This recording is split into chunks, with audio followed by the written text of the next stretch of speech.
Commander Gibson, V.C., who led the great Lancaster raid on the Roer dams, escorts the King during a visit by their Majesties to an air station in the north of England. Wing Commander Gibson's brilliant achievement was accomplished with the support of a gallant band of brother airmen. They, too, received the congratulations of the King. The breaching of the dams was superbly executed and resulted in enormous damage and dislocation to Germany's war industry. Describing the raid, Wing Commander Gibson illustrates with the help of pictures how the attack was carried out. Descending to within a few feet of the reservoir and taking the full brunt of the defenses, Wing Commander Gibson achieved one of the most devastating attacks of the war. The floods created a serious situation in the Roer Valley. Finally, we interview the wife of Wing Commander Gibson at her home in London. You must feel worried about your husband sometimes, Mrs. Gibson. I'm worried all the time. Would you like to tell us why?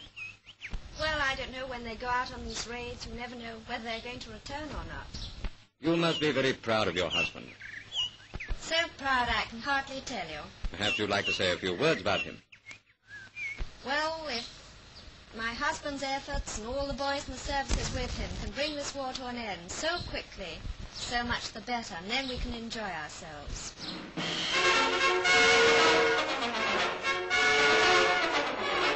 The first time a queen has held an investiture since the Victorian era. The men who raided the Roer dams were among those to receive their decorations from Her Majesty. Wing Commander Gibson, V.C., and his team had been given 48 hours leave to attend the palace. The investiture took place during the King's absence in North Africa. Mrs. Gibson was among the proud wives to witness the ceremony.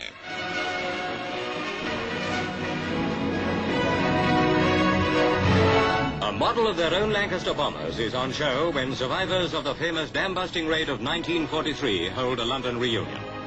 Talking to special guest Richard Todd, who stars in the film Dam Busters, is Mr. A.J. Gibson, father of the man who led the great raid, Wing Commander Guy Penrose Gibson.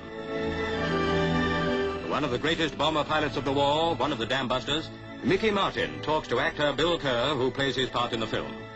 Here, specially, a Canadian member greets his old group commander, Air Chief Marshal Sir Ralph Cochrane, while film industry guest C.J. Latter meets Dr. Barnes Wallace, inventor of the 5-ton bombs used in the historic raid on the Merna and Zorpa dams.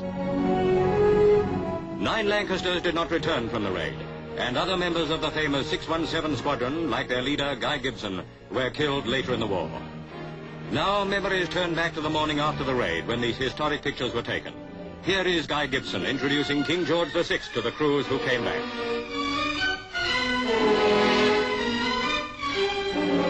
For his part in the raid, Wing Commander Gibson received a V.C. from the King, and 33 other members of the dam-busting team were decorated. That raid made history as one of the greatest single blows of the war, a crippling attack on the German war effort as a result of the tremendous flooding after the dams were breached. Both the King and Queen congratulated the squadron. They were proud days for the men of 617 Squadron when, at Buckingham Palace, they posed for these pictures after receiving their decorations. A particularly proud day for Gibson, the man who had already flown in 170 sorties before the dam-busting raid which was to add the V.C. to his DSO and DFC.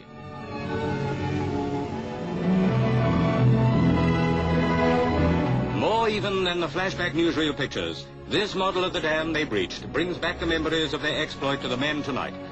Men who can look back into their past and be proud, and others who can count themselves honored to act in a film about such men.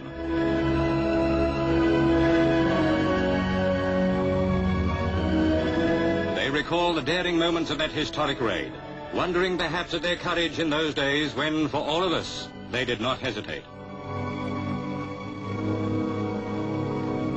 For Mr. Gibson, talking to the inventor and the actor, there is no wonder now at the courage of his son. Only the sorrow of a father who lost his boy, and the pride of a father whose boy made history bravely.